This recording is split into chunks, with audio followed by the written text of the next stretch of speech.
নমস্কার। বৃহৎ ও আদি মৎস্য পুরাণ ৫৫ অধ্যায় সপ্তমী ব্রত। দেবর্ষি জিজ্ঞাসে পুনঃ দেব পঞ্চাননে উদ্বেগ ও দৈব দুর্বিপাক আগমনে।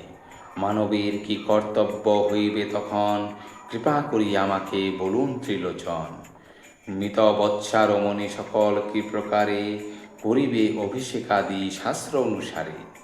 কি করিলে অলক্ষ্মী হইবে নিবারিত, আমার নিকটে কহিবেন বিস্তারিত। নারদের প্রশ্ন শুনি কহে মহেশ্বর, এইরূপ প্রশ্ন কইলে মনু নির্ভবর। তাহার উত্তরে যা কহেন নারায়ণ, এক্ষণে তাহাই আমি করিব কীর্তন। হে নারদ, পূর্বকৃত পাতক জনিত, ইহকালে হয় নানা কষ্টেতে ফলিত।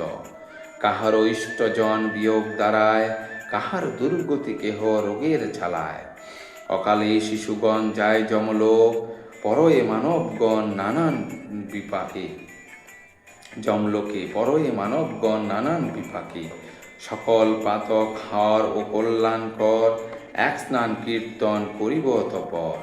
ইহাই সপ্তমী স্নান নামে অভিহিত, সর্বপীড়া হর ইহা জানিবে নিশ্চিত। আর অকালিক মৃত্যু নির্বৃত্ত কারণ, অভিষেক বিধি পরে করিব কীর্তন। যে বরাহকল্প আসিবেক ভবিষ্যতে, বৈবস্বত মনুর উৎপত্তি হইবে তাতে।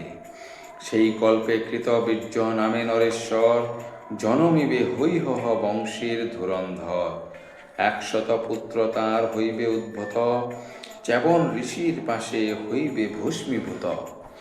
অনন্তর কার্তবীর্য নামেতে তাহার, তেজস্বী সহস্রবাহু জন্মিবে কুমার। তখন পুত্রের দীর্ঘ জীবন বাঞ্ছায়, উপবাস ব্রত বেদসূত্রের দ্বারায়। কৃতবীর্য সূর্যদেবে করি আরাধন, এই স্নান বিধি করিবেন আচরণ।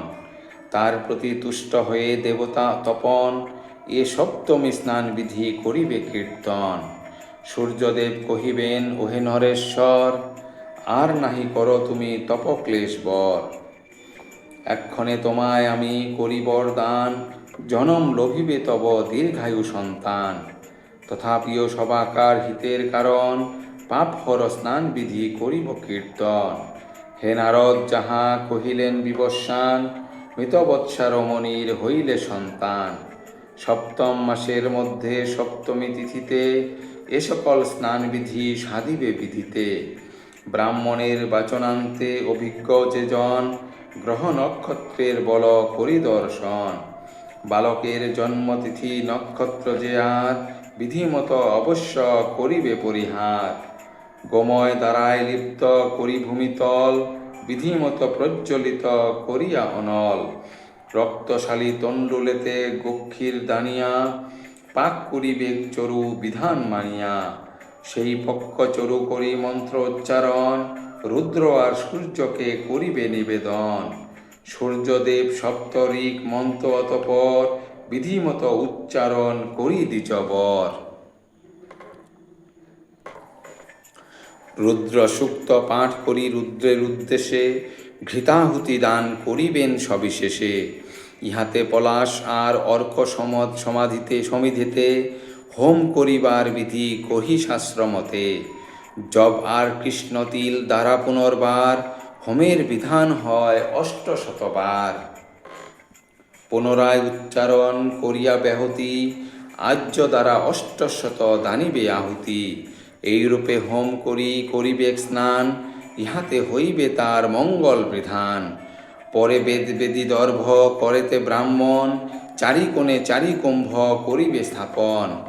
অপর একটি কুম্ভ করি রত্নান্বিত, সৌর তীর্থজল দ্বারা করিয়া পূর্ণিত।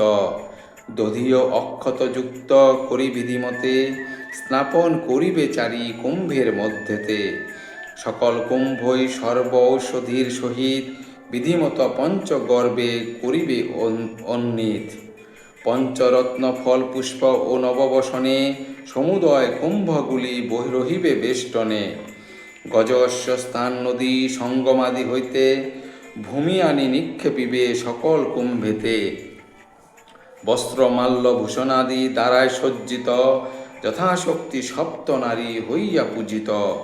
বিকলাঙ্গহীন এক যোগে শশামিক, মৃতবৎসা নারীর করিবে অভিষেক। এ শিশু করুক লাভ সুদীর্ঘ জীবন, আর মাতা জীববৎসা হোক এখন। গ্রহ ও নক্ষত্রগণ সূর্য শশধর, সূর্যদেব সহ ব্রহ্মা বিষ্ণু মহেশ্বর। সদা এই কুমারকে করুণ রক্ষণ, সমুদয় পীড়াতে করুণ নিবারণ।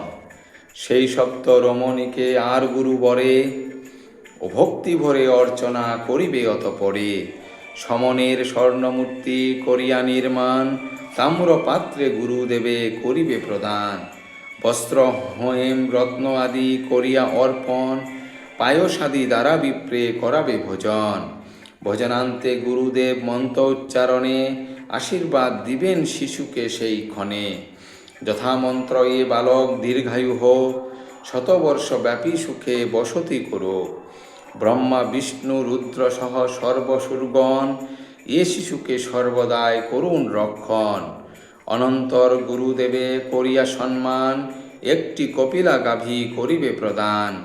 অনন্তর ব্রতী নারী পুত্রের সহিত, রুদ্র আর সূর্য দেবে প্রণমী ভক্তিতে। হুত অবশেষে চরু করিবে ভক্ষণ, আদিত্যায় নম বলি করিবে বন্দন।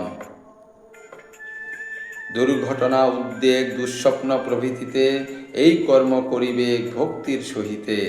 কর্তার জনম দিন ও জন্ম নক্ষত্র, অবশ্যই ত্যাগ করি শান্তির নিমিত্ত।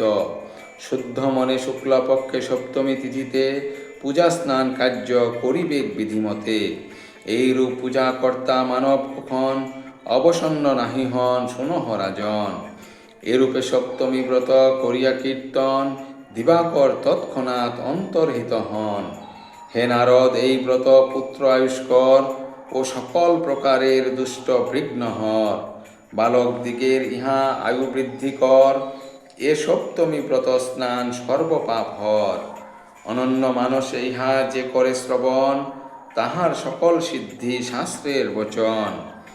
বৃহৎ ও আদি মৎস্য পুরাণে ২৫ অধ্যায়ে সপ্তমী ব্রত কথন সমাপ্ত। ধন্যবাদ।